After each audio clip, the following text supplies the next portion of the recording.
أعوذ بالله من الشيطان الرجيم.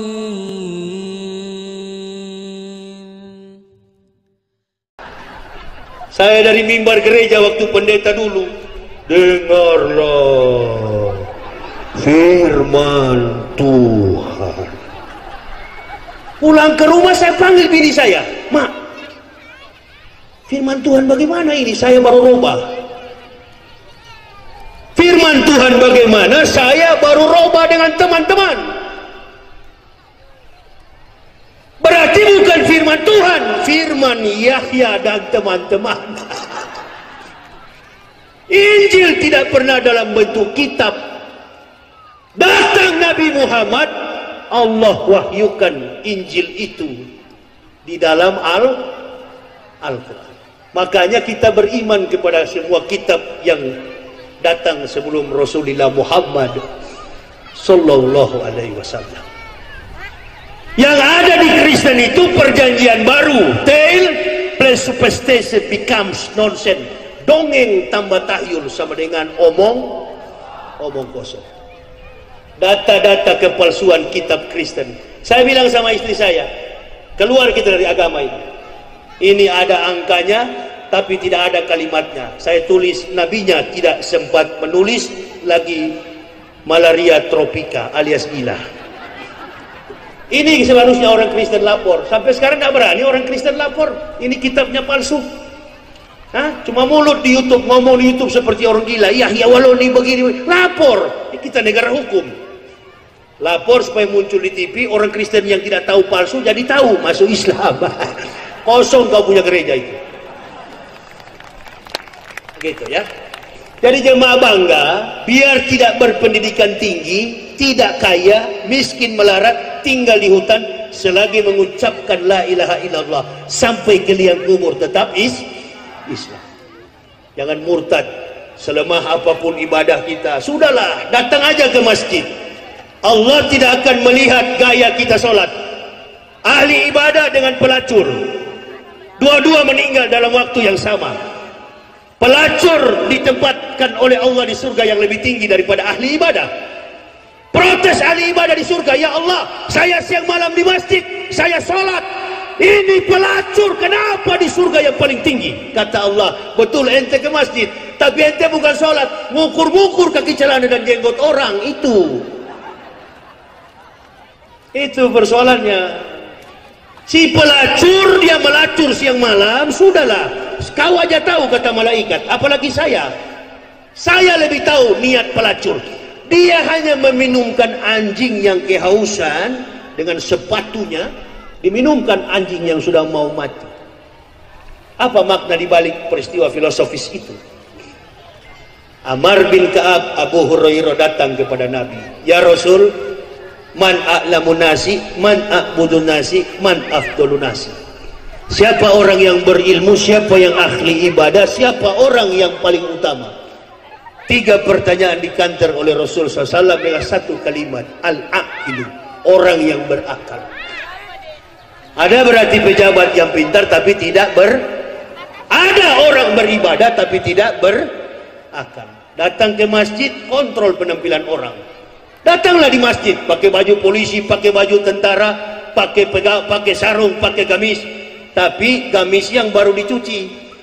Jangan sholat gamis yang sudah 55 hari 55 malam ente pakai berjamaah, yang di samping mabuk semua.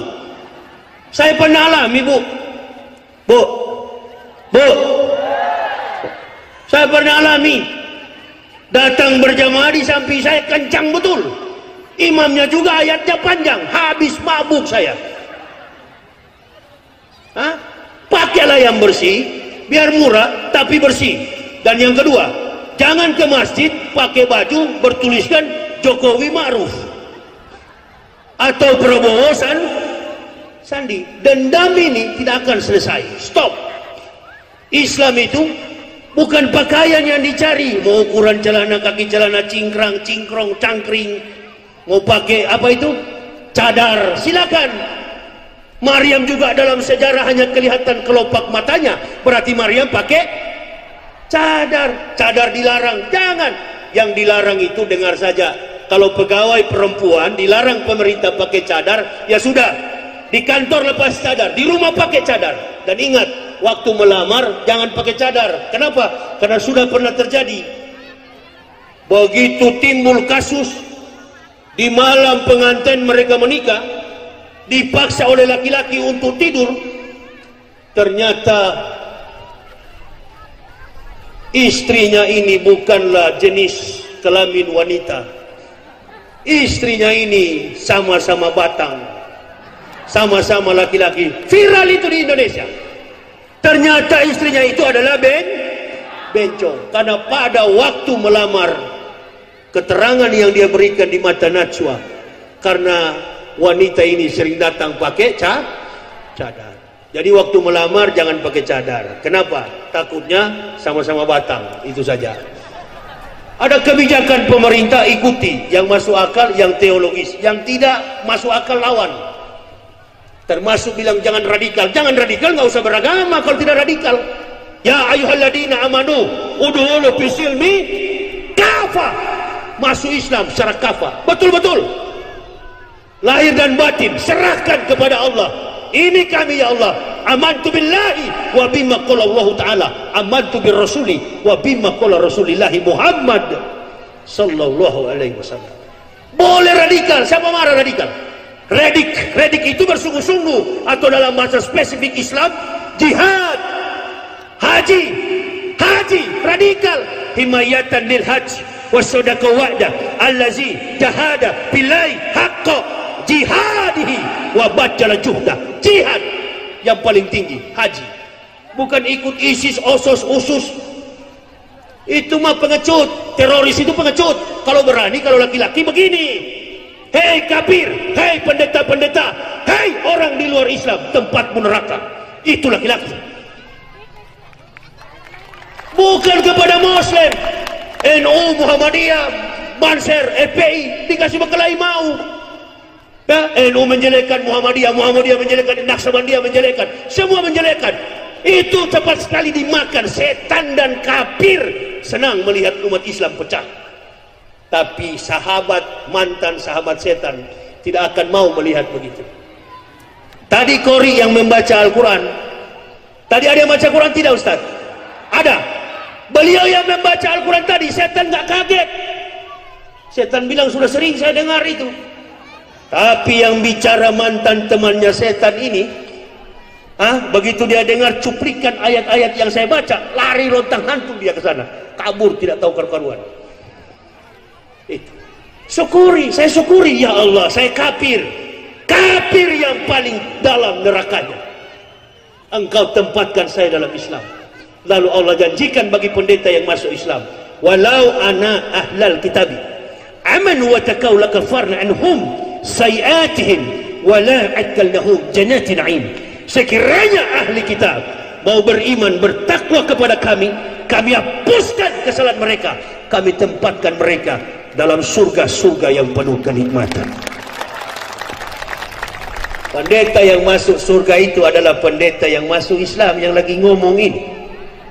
Tapi kau pendeta yang tidak masuk Islam, kau ke neraka. Pertama, kau tidak disunat. Sedangkan di dalam Lukas pasal 21, dengar baik-baik, perjanjian baru Bible Kristen, Lukas 2 ayat 21, pada hari yang ke-8 anak itu disunat, diberi nama Yesus. Kemarin kalau jadi debat, saya menantang semua pendeta di Indonesia lawan saya sendiri di stadion Senayan Jakarta. Nggak ada komentar, jawaban mereka, berdiam diri adalah emas. Apa? Ini pendeta-pendeta ini, ada yang sudah kembali, sudah di neraka karena sudah mampus, ada juga yang masih hidup. Saya mau tantang satu Indonesia.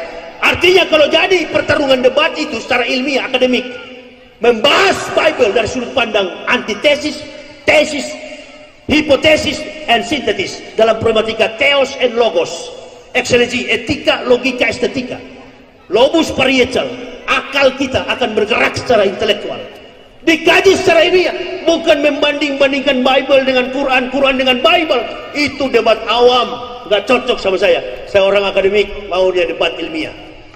Satu pertanyaan saya mau tanya kalau jadi debat. Pertama, hanya 2 pertanyaan. Kalau bisa jawab, saya kembali ke Kristen. Satu, saya mau tanya, di dalam debat ini apakah sekalian sudah sunat atau belum? Panitia, buka celana mereka, lihat. Apa perlu saya kasih buka? Saya punya. Sudah saya. Artinya jangankan nyawa, jangankan harta, orang Islam memberikan semua, dikorbankan untuk agama ini. Allahu Akbar. Yang paling sensitif pun bedah untuk kesucian, untuk amaliah ibadah, panggilan ke surga. Itu yang ada di dalam jiwa kami, sehingga lelah, takut, khawatir, mati sekalipun tidak pernah kami pikirkan. Yang terbayangkan dalam benak pikiran kami, bagaimana Islam ini tegak, anak cucu kita ke depan jaya. Jangan sampai negara kita yang kaya raya ini direbut oleh orang munafik dan kafir. Yang kedua, saya akan tanya, berikan satu contoh dalam ayat Bible yang mampu memberikan sumbangsi dalam pemikiran sains dan teknologi, dikaji secara saintifik dan mampu memberikan sumbangsi bagi kemajuan satu negara. Kalau ada, saya akan pulang ke Kristen. Sudah berpuluh tahun saya jadi rektor, sudah saya pelajari Bible Kristen itu nggak ada satupun ayat sains di Al-Quran. Penuh, ada ratusan ayat Al-Quran di kepala saya sekarang ini yang memberikan kontribusi besar bagi pemahaman sains dan teknologi. Saya kasih contoh satu. Profesor Dr. Maurice Buckley, ahli kandungan dari Prancis. His French, dia orang Prancis. Dia cuma menemukan satu kata dalam Al-Quran, nutfah. Ada para kiai di sini, ada ustaz-ustaz tahu apa kata nutfah. Laqad khalaqnal insana min nutfatin amsyaj naftalihi faja'alnahu sami'an basira. Itu, sesungguhnya kami ciptakan manusia dari mani yang bercampur, setetes mani yang bercampur, nutfatun amsyaj naftalihi faja'alnahu sami'an basira, dan kami uji mereka dengan perintah dan larangan. Ini dalam Quran surah Al-Mu'minun. Quran surah Al-Insan lain lagi, laqad khalaqnal insana min sulalatin min tin summa ja'alnahu nutfatan fi qararin makin. Disimpan ke dalam kantong rahim yang kokoh. Ada dibuahi dalam ovum, bertemu dengan sperma wanita, ovum dibuahi dalam rahim fi qararin makin. Pertanyaannya sekarang, nutfah itu setetes dalam bahasa Arab begini, ini sedotan, nah ini nutfah, satu tetes mengandung berjuta-juta sel telur. Dalam pandangan sains ilmu pengetahuan, mani bersarang dalam setiap sumsum laki-laki, keluar secepat jutaan dia bersarang dalam ovum. Kita lahir sebagai manusia, kita lahir sebagai manusia karena nutfah, setetes mani yang berair yang hina, kata Al-Quran. Sekarang kita tanya, kapan Nabi Muhammad sekolah kedokteran, spesialisasi ilmu kandungan? Maurice Buckley hanya mendapatkan kata nutfah, lalu dia membuat buku terkenal di dunia, La Quran, La Bible, Atlas Sains Modern. Bible, Quran memandang ilmu pengetahuan modern. His conference, dia masuk Islam. Profesor Dr. Maurice Buckley yang menulis buku Asal Usul Penciptaan Manusia. Mana ada kitab suci di dunia ini mampu mengungkap sains tentang astronomi, perbintangan, biologi, patologi, termasuk virus corona dan sebagainya. Itu semua sudah dijawab oleh Al-Quran. Makanya Raja Salman menelpon Jinping atau Pimpong, siapa itu? Presiden Cina itu. Perdana Menteri atau sudah presiden sekarang ya? Presiden China itu, Jinping atau Pimpong atau siapa itu. Ditelepon dia, hey, supaya virus ini berhenti, ucapkanlah 2 kalimat syahadat. You say it. There is no God but Allah. Simple. Logika sederhana, simple logic. Lu ucapkan itu, corona selesai. Sampai sekarang masih tetap bertahan. Ribuan triliun Cina mati. Mati Cina sekarang. Tidak ada kekuatan. Indonesia pun ikut-ikutan mati. Munafik berteman sama munafik, jurang. Makanya jemaah, di kesempatan yang berbahagia ini, yang ketiga, bisa kawatin akniyah, kedermawanan orang kaya. 21% masyarakat miskin di Indonesia, berarti 79 menengah ke atas. Bisa kuatil aknia, kedermawanan orang kaya. Saya dengar 78 turis asing yang ada di kapal Diamond Princess, 78 adalah WNI, warga negara Indonesia. Mereka lebih senang uangnya habis berfoya-foya dibanding membantu tabligh akbar, membangun pesantren, membantu masjid. Mereka senang berfoya-foya. Orang-orang Islam itu yang tidak tahu diri, bisa kuatil aknia, kedermawanan orang kaya. Nah, makanya Pak Haji Riyadi sumbangsi beliau bagi tabligh akbar ini, ya kami dan jemaah Pak Haji, saya pribadi tidak bisa balas. Beliau berikan saya transportasi ke sini, saya datang. Alhamdulillah. Inilah orang kaya, orang yang diberi nikmat Allah, tahu bersyukur. Karena tidak ada ilmu dalam Islam yang paling tinggi kecuali pandai bersyukur. Bukan karena hafal 30 juz, bukan karena di kepala ada ribuan hadis, bukan karena jago pidato, bukan karena berpangkat. Orang Islam yang hebat adalah pandai dan bersyukur. Mudah-mudahan Ji, Allah senantiasa membalas segala pengorbanan kalian. Panitia, sepulangnya kami minta doa kepada jemaah, karena hanya kekuatan doa jemaah lah saya alhamdulillah sampai hari ini masih dalam keadaan sehat bugar, sehat walafiat, dalam lindungan kebesaran kekuasaan Allah. Kami akan kembali ke Jakarta lagi. Mohon doa dari seluruh jamaah, dan bagi jamaah nanti yang berminat untuk melihat biodata saya, perjuangan kami. Ini buku yang saya bawa, jarang di toko buku nggak ada kecuali saya bawa ini. Kebenaran Islam menurut mantan pendeta. Inilah kami sekeluarga yang masuk Islam, dan ini surat kependetaan saya. Ini surat saya mewisudahkan para pendeta dan Menteri Agama. Nah ini lengkap biodata saya. Ini ayah kandung saya. Beliau ini bekas tentara, dulunya di Manado, mengancam saya, bahkan mendoakan saya. Saya doakan kau Yahya, 3 hari mati kamu. Kau bikin malu keluarga, kau masuk Islam. Berapa hari Pak? 3 hari. Sampai hari ini sudah 14 tahun saya belum mati-mati. Bapak saya 2010 kembali ke rahmatullah. Tapi alhamdulillah 2008 dia pernah bersahadat di depan saya dan sempat masuk Islam. Menyerah kalah dia. Saya cuma tanya sederhana, waktu antum jadi dandim dulu di Sangir, ada nggak anak buah beragama Islam? Ada. Pernah masuknya ke rumah orang Islam? Pernah. Ada nggak foto Nabi Muhammad? Dia bilang nggak ada. Nah, kenapa kita di rumah ini ada foto Yesus? Pertanyaannya sekarang, kenapa Nabi Muhammad tidak ada fotonya? Dia bilang nggak tahu. Karena di zaman Nabi Muhammad tidak ada tukang foto. Di zaman Nabi Muhammad belum memasuki era modernisasi sekularisme. Kalau di zaman Muhammad belum ada foto, bagaimana mungkin Nabi yang 576 tahun sebelum Muhammad ada fotonya? Ini foto siapa ini? Ayah saya bilang iya juga ya. Ini foto saya sekolah sampai ke Israel. Ini adalah wajah William Stiff, wajah Mick Given yang bermain pada film The Passion of the Christ. Masa tanya ke pendeta-pendeta, jujur saja pendeta, siapa ini? Mick Given yang bermain pada film The Passion of the Christ. Yesus di Amerika wajahnya seperti orang Jawa. Yesus di Indonesia wajahnya seperti orang bule. Bule dari mana jadi Tuhan ini? Protes saja itu. Saya sampai ke Israel tanya, di mana tempat penyaliban Yesus? Kata Yahudi, walabu Yesus hamasya walaktat. Tidak betul Yesus Kristus disalib.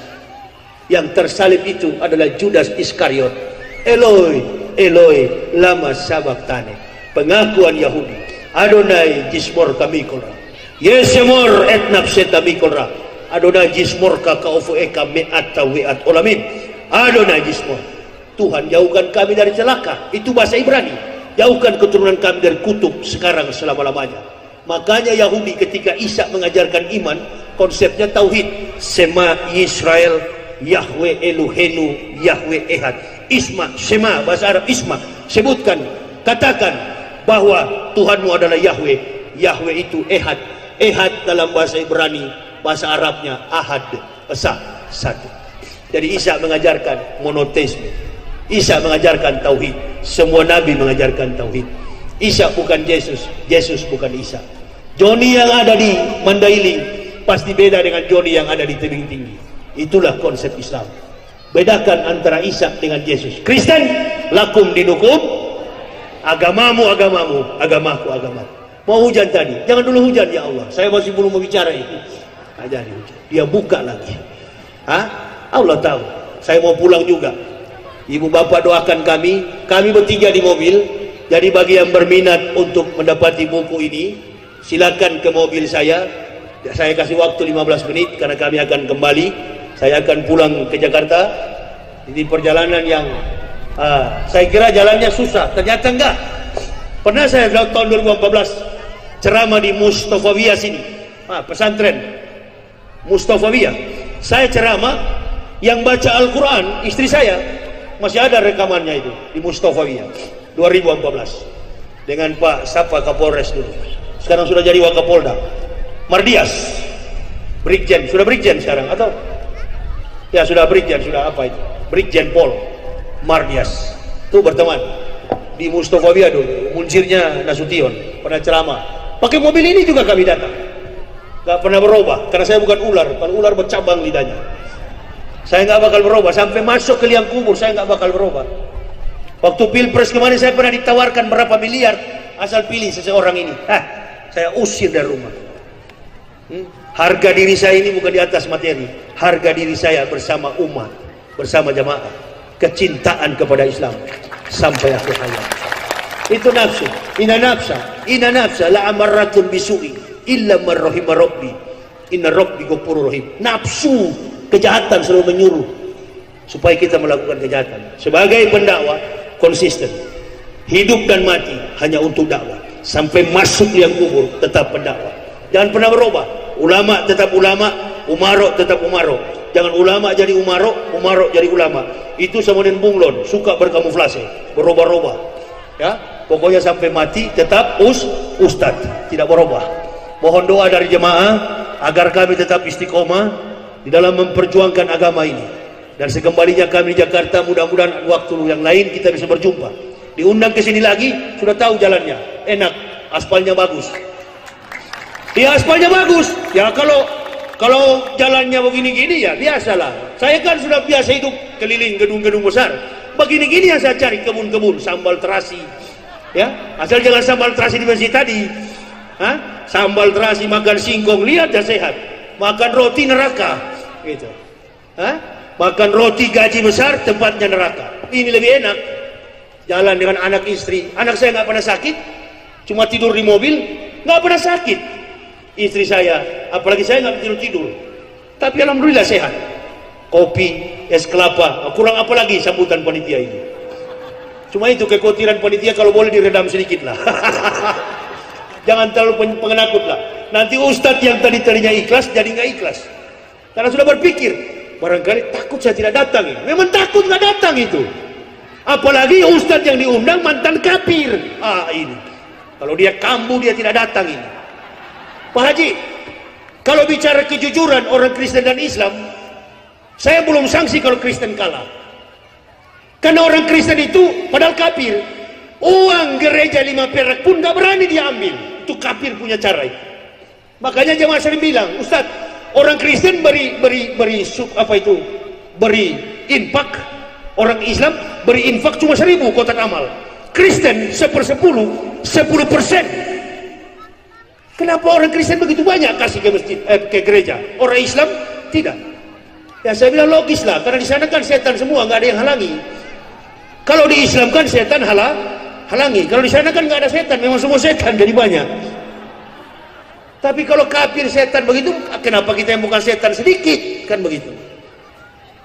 Berikan yang terbaik, pembangunan masjid, pesantren, yatim piatu, du'afa, supaya kita sehat.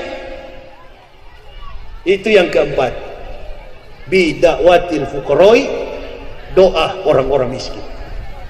Yang bikin pemerintah ini mandek ini kan gara-gara doa orang miskin. Yang jualan bakso bangkrut, yang punya warung bangunan nggak selesai-selesai, tanah jadikan jalan tol belum dibayar, ribut. Itu Kezoliman BPJS dinaikkan 100%, ribut. Undang-undang Omnibus Law, ribut. Cuma salah ketik, ribut. Kenapa? Sudah terjadi kebohongan kepada publik. Ini mesti diberantas. Harus disikat habis-habisan. Doa orang miskin. Ya mudah-mudahanlah Pak Jokowi ini bertahan sampai 2024. Kalaupun Allah berkenan, bisa-bisa nggak tahan. Bisa-bisa jadi. Ini direkam. Bisa jadi nggak akan bertahan. Allah Maha tahu. Semua yang kita sembunyikan, Allah Maha tahu. Nah, jadi saya sarankan kepada jamaah, bersikaplah dengan jujur terhadap agama ini, karena sholat membentuk kita. Sholat perannya menjadikan kita sebagai Muslim yang Islami. Peran sholat dalam pembentukan karakter Islam.